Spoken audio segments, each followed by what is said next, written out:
Magandang umaga po. Andito naman po ang inyong kaibigan, Pastor Greg Pagulayan, na inyo pong makakasama sa umagang ito sa ating morning devotion at prayer. Ngayon po ay araw ng Miyerkules, katawan 25 ng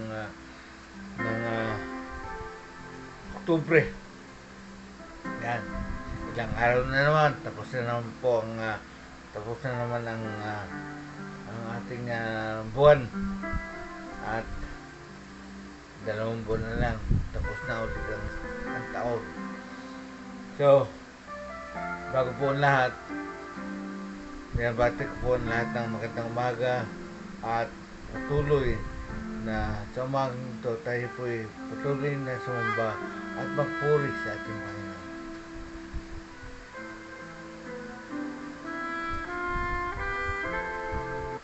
Na ngayon po ay sasamahan po tayo ng ating kaibigan na si Pastor Romel Guevara.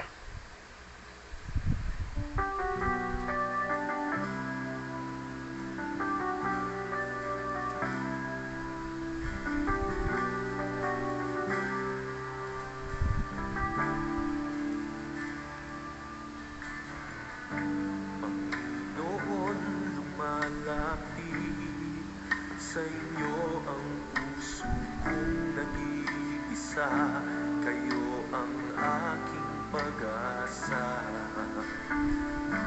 Panginoon, tugon sa aking dalangin, tapat kailanpaman, aking kapayapaan. Pangako nyo'y aking panghahawakan. Pangako nyo ang tangi kong sandigan. Pangako nyo'y tapat, mapagkailanman ako ay di iiwan o papabayaan man. Pangako nyo'y aking panghahawakan.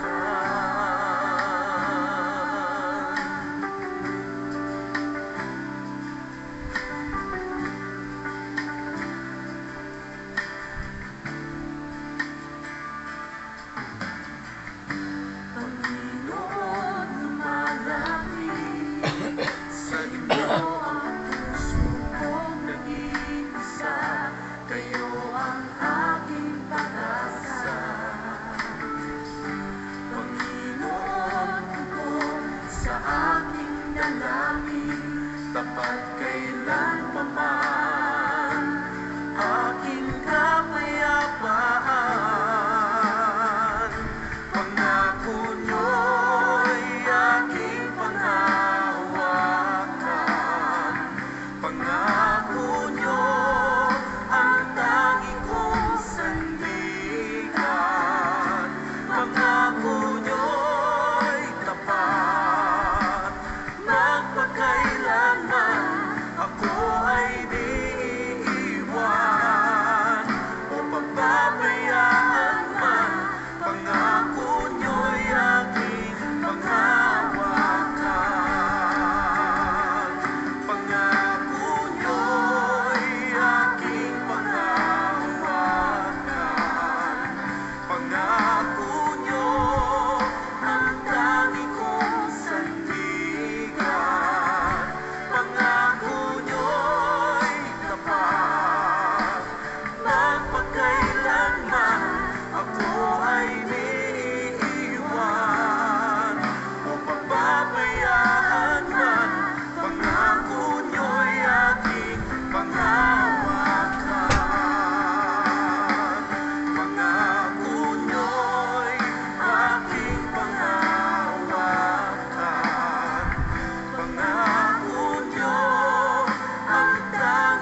So, ang pangako ng ating Panginoon ay patuloy nating pangahawakan sa bawat sitwasyon ng ating buhay.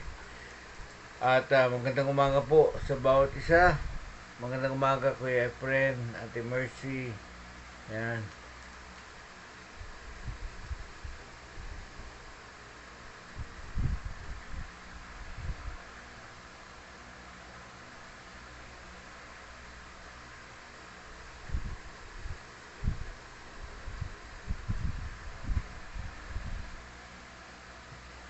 Pero bago po lahat, tayo po dumulog muna sa ating Ama at tayo manalangin. O dakilang Diyos, Ama, pinupuri ka namin sa umagang ito. Nagpapasalamat kami sa iyong kaputihan sa buhay namin, sa iyong pag-ibig na patuloy na ipinadadama mo sa bawat isa sa amin. Salamat, Ama, dahil hindi ka nagpabaya, bagkus patuloy na sinasamahan mo kami sa bawat sitwasyon ng aming buhay. Salamat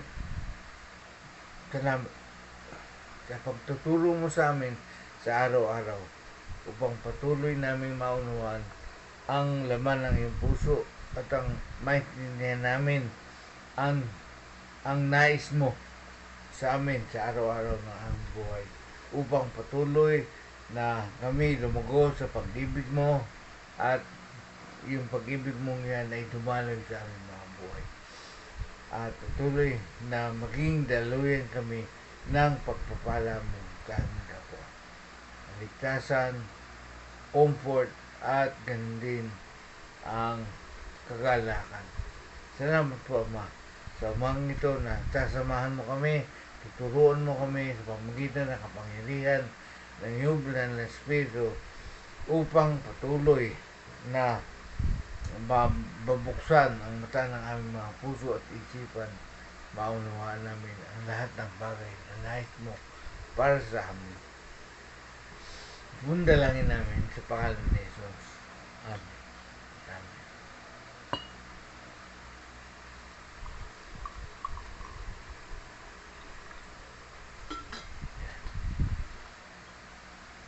So, sa umaga pong ito, ang ating pag-aaralan ay nasa Luke chapter 5 verse 12 to 16 na tayo. At ito po ay istorya patungkol sa pagpapagaling ng ating Panginoong Jesus sa isang taong may leprosy. Yan, may leprosario. At yung sakit ng leprosario, kung titignan po natin, ay yung kinakain na sakit, yung laman ng tao at na minsan po ay nagkaroon kami ng pagkakataon na dumalaw doon sa tala, leprosario, upang kamustahin at pang-minister sa mga sa mga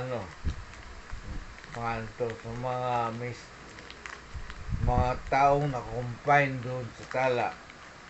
At meron pang may sakit doon at kadalasan at marami din na yung bang magaling na.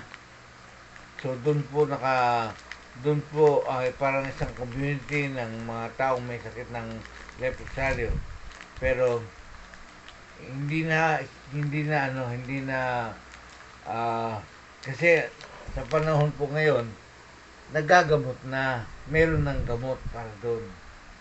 Pero nung panahon ng ating Panginoong Jesus, ang iba ang yan, at inihiwalay talaga sa mga tao at itinuturing silang makasalanan at patay. So tignan po natin kung ano ang patuloy na mayungawa natin sa umagang nito sa ating pag-aaral.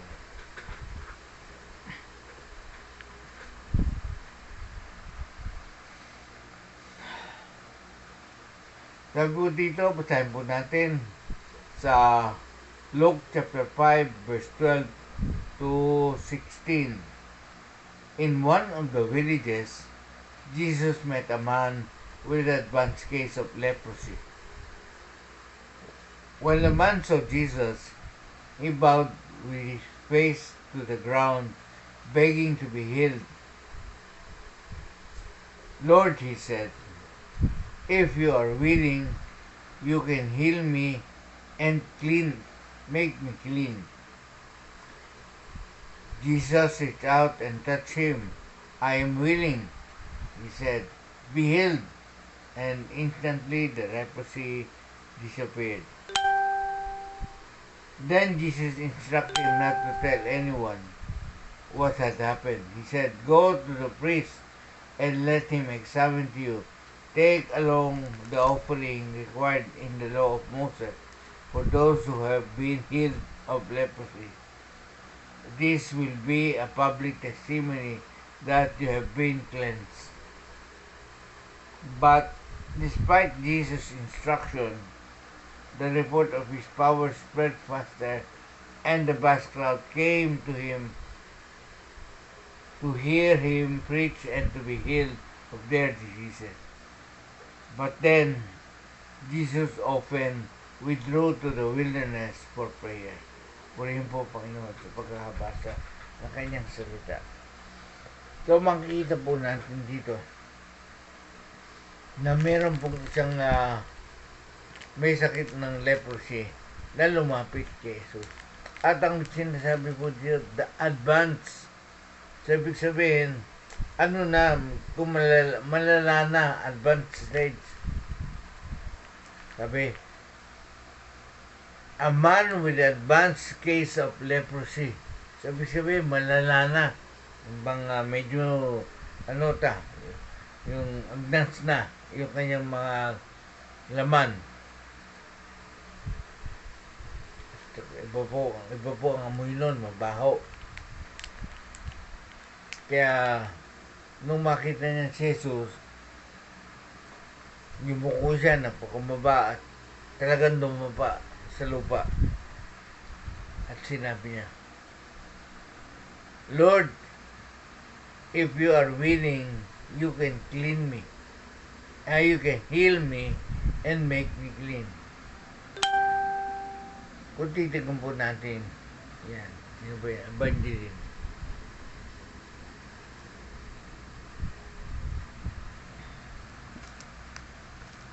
Kung titignan po natin,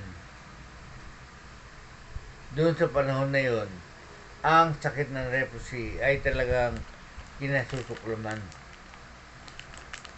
Bakit? Kasi destructive yung sakit na yon. At marami pang ibang parte ng mundo ang meron sakit na yan. Kung ang sa tao ay merong sakit ng leprosy at puno na yung kanyang katawan, ang taong yan ay ituturing na walang pag-asa na gumaling. Yan. Kaya yung taong yun, tinuring niya yung kanyang sarili na wala ng pag-asa. Bakit? Yung sakit na yan ay nagsisimula sa maliit na spot, pero pagka lumala na, yung maliit na spot na yon, lalaki at kakainin yung laman hanggang sa kumalat na sa buong katawan. Kaya nga nagdurusa yung taong may sakit ng leprosy. At ito'y minamarkahan para may markasan siya, markado na siya. Hindi na siya pwedeng lumapit sa mga tao at kailangan malayo siya at malayo na siya. Maaring 100 meters, 150 meters ang layo. At itinuturing na siyang buhay, patay na buhay, o living dead. Ayan, living dead. At kung titignan po natin, nung panahon na yun, pagka nadikit ka, o nahipo mo, o nasaling mo man lang yung taong may leprosaryo, ay isinuturing na marumi ka. Marumi ka. So, kailangan punta ka doon sa pare at gawin mo yung mga requirement na binigay ni Moses para ikaw ay maging malinis.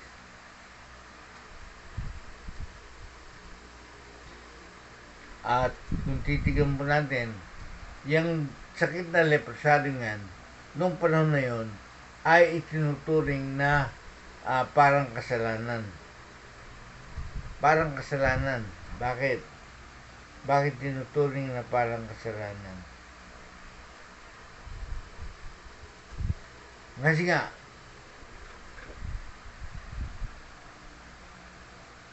dahil sa kanyang epekto, ito ay nakakahawang sakit at yung mismong biktima nakukurap yung katawan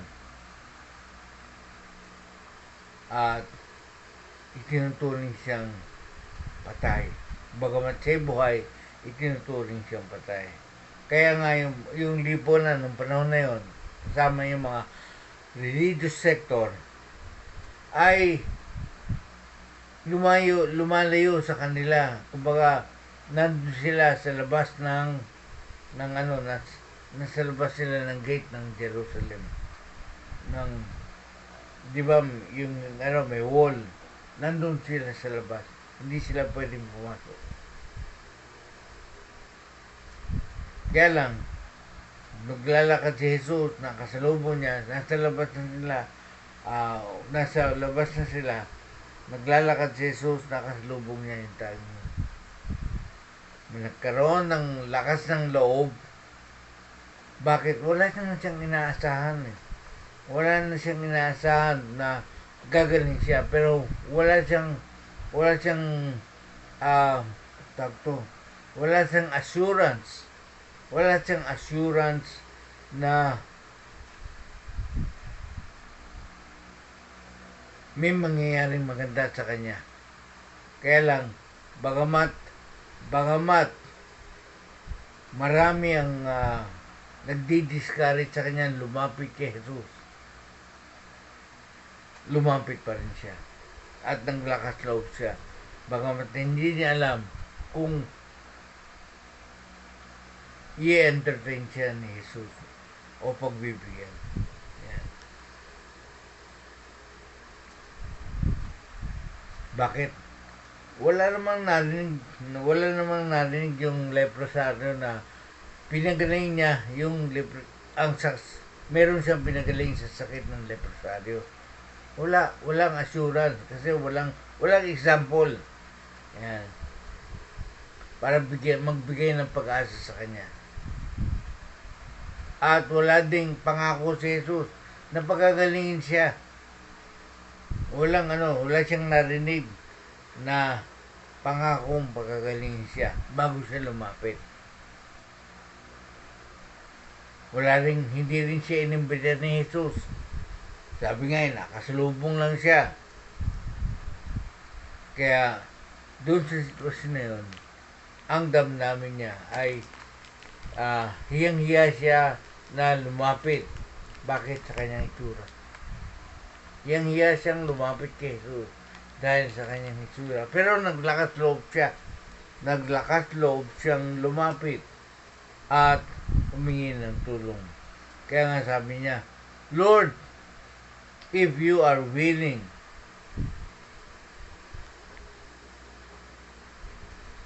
hindi siya nagdududa doon sa kakayanan ni Jesus na magpagaling. Pero ang isang tanong,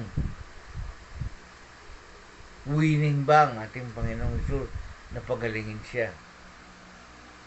Bakit? Kasi yung kanyang sakit ay hopeless na. Sabi nga nung sa una, advanced case of leprosy.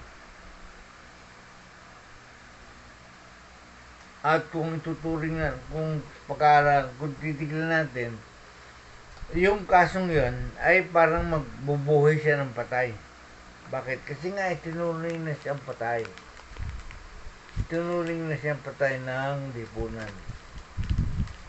So, magiging sitwasyon doon, parang bubuhay siya sa patay. Kaya nga sabing ganun, Lord, if you are willing, you can heal me and make me clean. So, dalawa request niya. Una, pagalingin siya. Pangalawa, malinis siya. Malinis siya saan? Hindi lang basta kagalingan. Cleansing not only of leprosy, but also in the debilitating effect of on his life. Yan. Ano ba yung ibig sabihin? Pagalingin siya, pagka gumaling, ano ibig sabihin nun? Matutuyo. Pero nandun pa rin yung marka. Nandun pa rin yung pilat. Nandun pa rin yung stigma sa lahat ng tao. So, ang gusto niya ay magkaroon ng totoong kalinisan sa kanya, sa kanyang buhay at sa kanyang kaluluwa. So, ibig sabihin, ma-restore siya doon sa kanyang lugar doon sa community. Ano po yun? Ma-restore siya doon sa kanyang lugar sa community.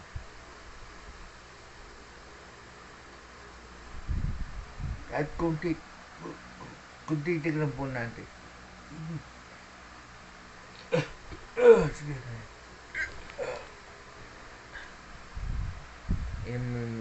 may natatrapong hangin sa akin, kaya ako yung sinisnok. Hindi ko nga alam bakit ganito ang boss ko ngayon. Dati maayos naman eh. Pero pagkagising ko lang kahapon, medyo nagkaganyan. Hindi ko nga alam. Parang kung titignan po natin, parang nagkaroon ulit ng konting so magandang umaga sa'yo, June Madrid, Propangasinan. Kaya sabi dito, if you are willing, you can heal me and make me clean. So, ganun po ang gusto niya mangyari.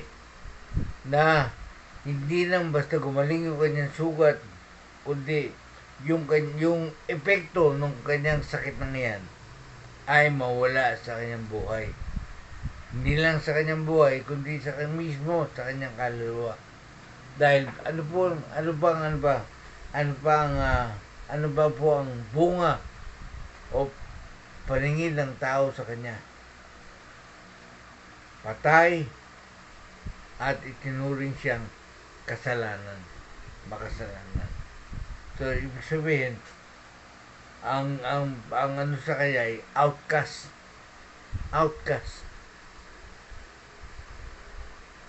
So, mawala po yung stigma ng sakit sa kanya.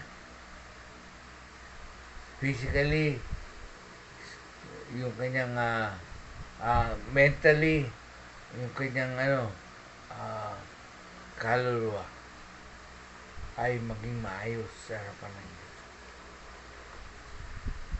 Ano po ginawa ng ating Panginoong Diyos?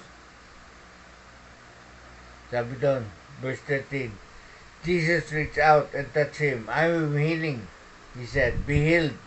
And instantly the leprosy disappeared.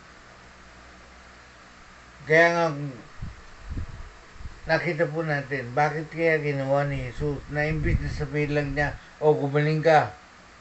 Diba, ginagawa naman niya, sinasabi lang niya doon sa iba na pagka nagpapagaling siya, dinideklara lang niya ng kagalingan. Pero dito, merong kaugalian, merong batat, merong may kaugalian na may batas ang Diyos na hindi pwedeng mas sumaling o humawak sa isang may sakit na bakit? Dahil yung taong hahawak noon ay makukontaminate, madidefil.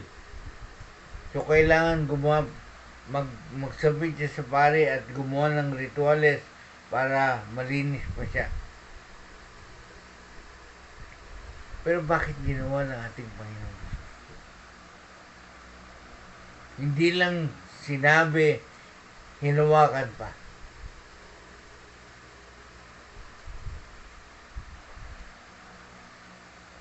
Kaya po ginawa ni Jesus yun ay para ipakita niya yung kanyang compassion. Yung compassion niya doon sa tao. Yung damdamin niya ng compassion doon sa tao. Yung habag. Para maramdaman ng tao na importante siya. Diba? Kaya nga sabi nga isang language of love ay yung touch. Kasi pag ikaw humahaplos na gano'n, o di kaya parang gano'n, may tapik na pa gano'n, ibig sabihin, interesado ka doon sa tao. May pagtingin ka doon sa tao. Yan. Kasi yan po yung sinasabi ko sa 5 language of love. Yung compassion. Para ipadama niya yung pag-ibig niya doon sa tao. Pero, doon sa ginawa niyang yun, binawalang bisa niya yung ordinance na yun sa Leviticus. Bakit po? Malinis siyang tao. Banal. Pero, nung hawakan niya, yung hinawakan niya, naging banal. Naging malinis. Yan po ang kaibahan. Yan po ang kaibahan sa ating Panginoong Hesus. Na anuman ang hawakan niyang marumi o makasalanan, pag hinipo niya, nagiging malinis. Yan po yung ibig sabihin ng paglapitan niya sa Panginoong Hesus. Na sabi ni Jesus minsan sa Book of John, na ang Ama ang naglalapit sa tao kay Jesus. So dito po, makikita po natin na although may desire yung taong gumaling, pero yung nagbigay ng lakas ng loob para lumapit kay Jesus ay galing sa Diyos. Galing sa Kanya. Kasi kung magdadalang hiya yung tao, hindi na lang lalapit rin. At ano ba no? Yung bang, meron bang anong tawag dito? Yung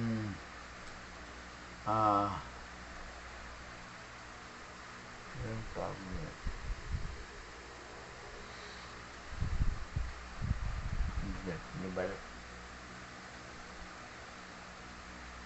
Yun, lumapit ang tao kay Jesus. Naglakas loob na lumapit. Pero yung lakas ng loob na paglapit na yun, ay kilos din ng Diyos. Kilos din ng Diyos sa Kanya.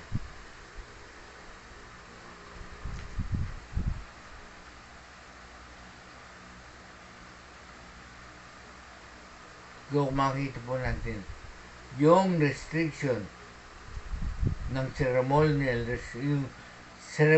restriction patungkol sa marumi o may sakit o patay, yan, ay pinawalang bisa ng ating Panginoon.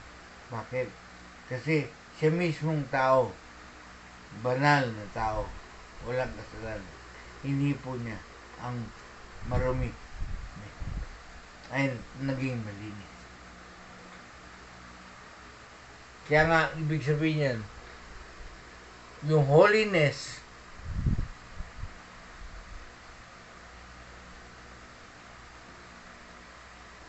kung yung holiness ay hindi kayang i-contaminate ng kasalanan. Kaya nga sabi ng ating Panginoon, be holy for I am holy. Kasi kung tayo lalakad sa kabanalan ng Diyos, ay hindi tayo makukontaminate ng kasalanan. Bakit? Nandyan po yung kapangyarihan ng Banal na Espiritu na magtagumpay po tayo. So dito makikita po natin yung kabanalan ng ating Panginoong Hesus. Hindi siya napektuhan nung karumihan na yun. Hindi siya nahawa. Kundi siya pa rin ang nakahawa doon sa tao. Bakit? Gumaling yung tao at nalinis yung kanyang pagkatao. Sabi nga niya, I am willing, both word and hand, showed the fact of his willingness. Yan. Diba? Minsan magkawalay. Ang tao ganito. Tulak ng bibig, pero kabig ng dibdib. Ibig sabihin, hindi totoo. Hindi tapat. Maaaring sinasabi mo ganito, maayos na. Pero, yung puso mo, ayaw mo. Pero dito kay Jesus, ginawa niya, ipinakita niya yung kanyang willingness. Hindi lang basta sinabi, kundi hinawakan ba.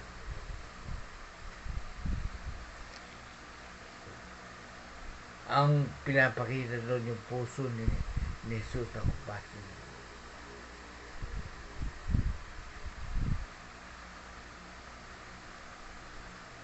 Maraming tao ang nagdududa sa pag-ibig. Pero sabi nga ni Robel, pangako niya, aking pangahawakan. Ang pag-ibig ng Diyos may kasamang pangako. Kaya dapat natin panghawakan. Pero, marami po sa atin hindi naniniwala sa pag-ibig ng Diyos. Bakit? Ang tinitignan ay yung sitwasyon. Pero dito, ano po nangyari? Nung hawakan at sabihan ni Jesus, kaagad nawala yung kanyang sakit na leprosy. Natuyo.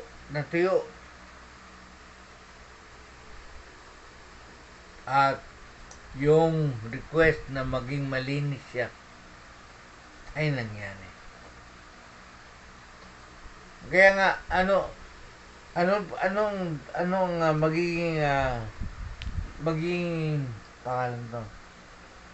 Ano magiging patutuo na siya ay malinis na? Yung sinabi ni Jesus sa verse 14 na pumunta siya sa pare. Sabi niya daw, Jesus instructed him not to tell anyone what happened. He said, go to the priest and let him examine to you. Take along the offering required by the law of Moses for those who have been healed of leprosy. This will be a public testimony that you have been cleansed. So yan po yung katotohanan na nalinis na siya dahil ang pari mismo ang magdi-declare na siya ay malinis na at may babalik na siya sa kanyang komunidad. Yun po yung instruction. Si Jesus, bagamat meron siyang mga binabaling tradisyon, pero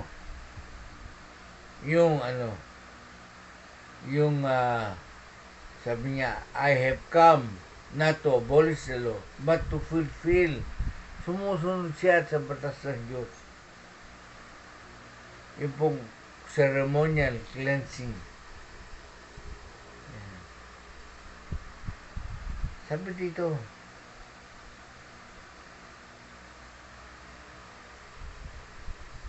pumunta ka sa pare, ipakita mo, kaya mo ang pare mag-examine sa iyo, at ang pare ang mag-declare na ikaw ay magaling na at malinis na.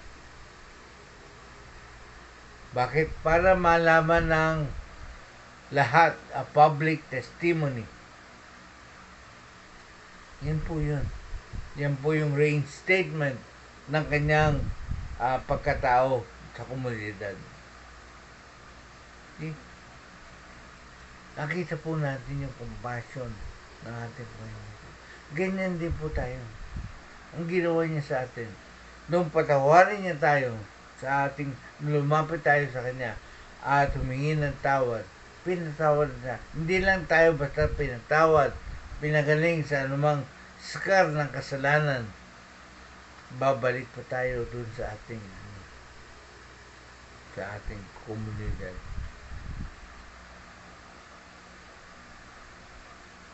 Para matanggap. Pero hindi. Sa panahon natin, yan.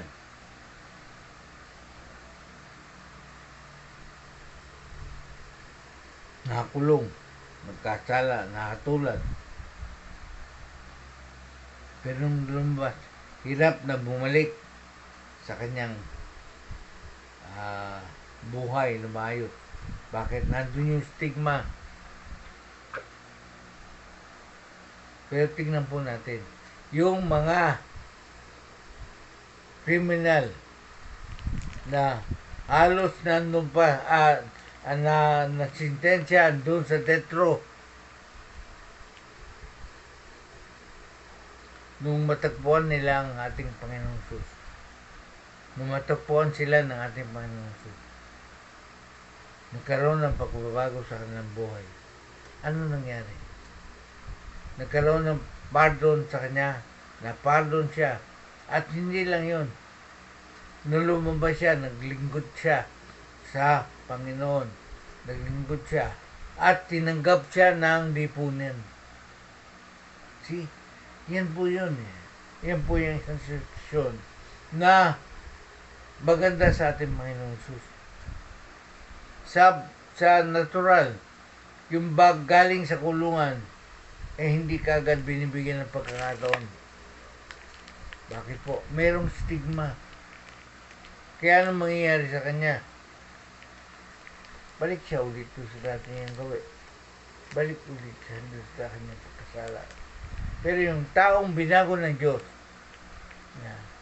yung taong binago ng Diyos, may pagbabago at makakabalik siya doon sa community na kung saan siya ay iniitsa puwera.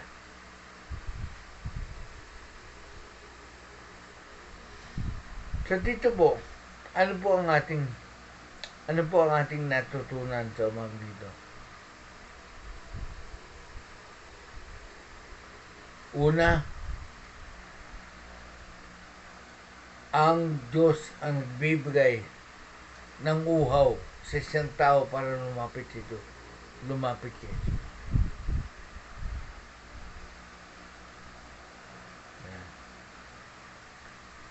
Paanong paraan?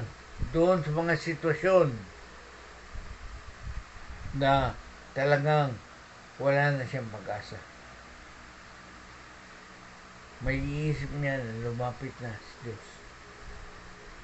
Yan po ang kadalasan nangyayari. Pagka sukol na sa problema, ang tao lumalapit sa Diyos. Bakit po? Inaalaw ng Panginoon yung mga sitwasyon na yan para ang tao magising at lumapit sa Diyos at aminin niya ang kanyang kakulangan para ayusin ang problema, ayusin ang kanyang buhay.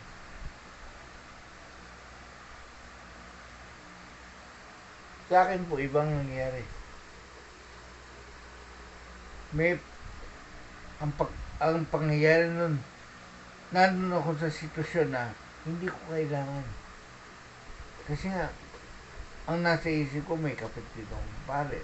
Maganda buhay ko, kumikita ko maganda. Ayos, wala akong pangangailangan. Kung nga lang problema, magulong buhay namin. Magulo ang pamilya namin. Pero naayos yun eh. Kaya lang, hindi permanente. Hindi naging maganda. Yan. Pero, noong matagpuan po ako ng ating Panginoon, noong magkaroon ako ng personal, sabi ko nga kapon, noong magkaroon ako ng personal encounter, katulad ni Pedro, nagbago na. Kasi doon nakita ko yung aking pangangailangan sa Diyos. Dito po, pinakikita may nakikita dito yung sinabi sa Matthew chapter 5 verse 3, yung pagiging poor in spirit.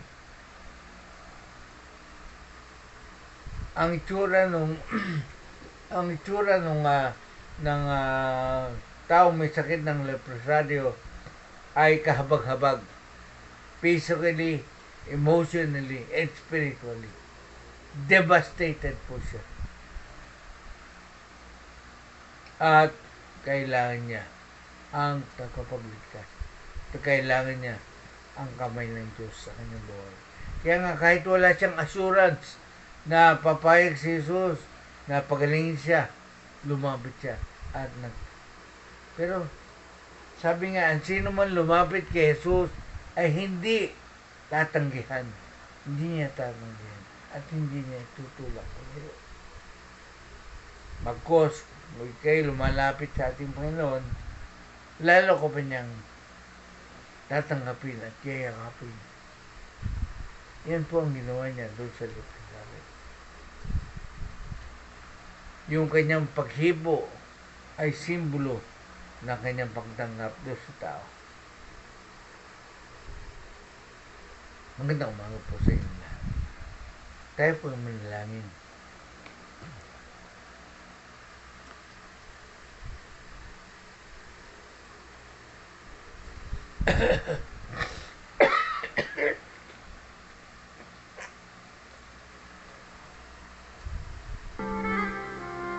O dakilang Diyos sa mga pinupuri ka namin sa umaga ito.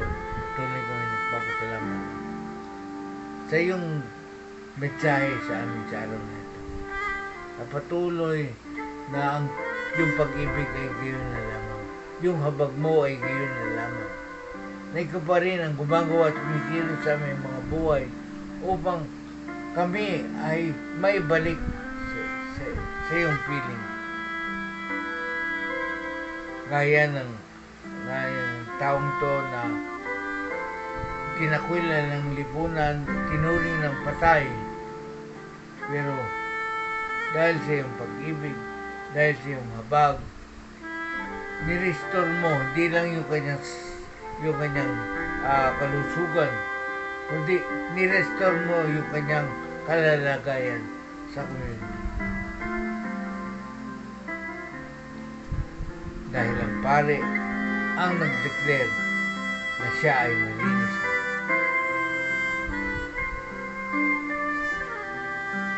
Kaya salamat po.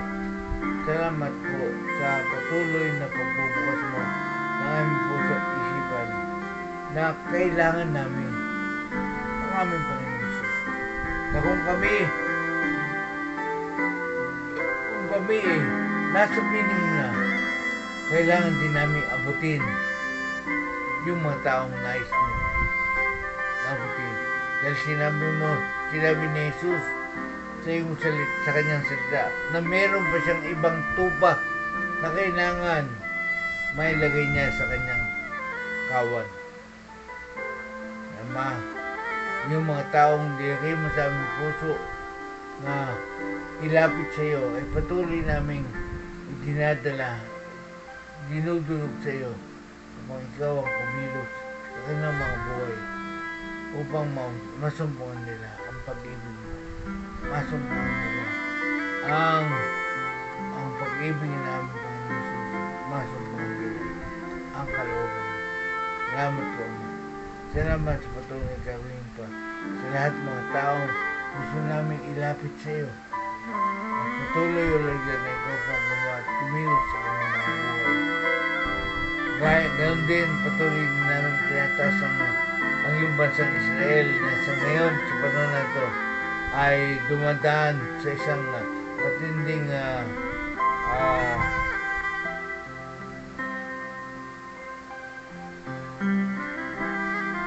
pagsubok o disiplina. Dinidisiplina mo sila dahil mahal mo sila. Dahil lang na gusto mo ay matuto na maunawaan nila ang kanilang kalalagayan. Kaya ba patuloy na ang iyong pag-ibig ay patuloy sa kanila, ay patuloy na pinagdadama mo pamamagitan ng iyong pagliligtas sa kanilang mga kaaway.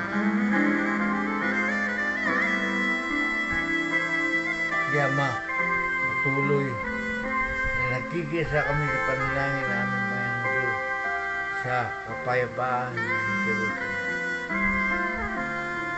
Ngayon ang Jerusalem ay tinawag mo at pinili mo na lugar kung saan pagdating ng panahon doon siya magkahari.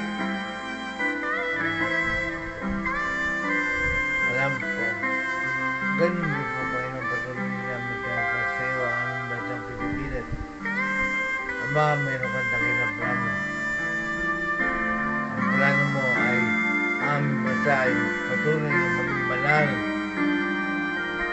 patuloy na maging sagana upang maging patuloy ang iyong pag-ibig, hindi lang dito sa Mandaluyong, hindi sa ibang lugar pa ng mundo, at maibalik kasama ang mga puno sa pagbabalik ng iyong sadya doon sa lugar na pinagpilihan. Salamat po. Salamat dahil ang nais mo, tinawag mo ang bansang Pilipinas. Mula pa doon sa book sa libro ng Isaiah, pinabanggit mo lang. Hindi mo lang hindi lang napapangalanan, pero siya mismo yung binabanggit mo sa book of Isaiah. Salamat sa gawin para sa aming bansang Pilipinas. Mula po sa aming mga Pangulo hanggang sa pinakabata na Pilipino. Dalangin namin ikaw po ang magtumilit sa kanilang mga buhay upang patuloy ng bawat isang Pilipino na maunawaan ang pag-ibig mo, maunawaan ang kalooban mo, at patuloy na ikaw po ang maghari sa puso ng bawat Pilipino. Salamat po, Ama. Ito ang dalangin namin. Namatami sa pangalan sa aming Panginoon Jesus. Amen. So, magandang umaga po sa iyo. Even when we are faithless. Yan. Kuya Oka, Kuya Fred.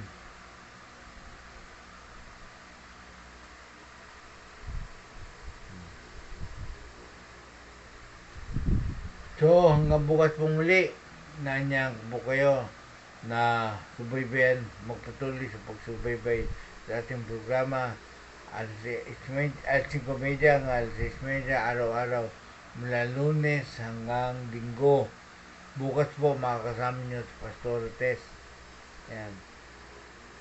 Hanggang Biyernes.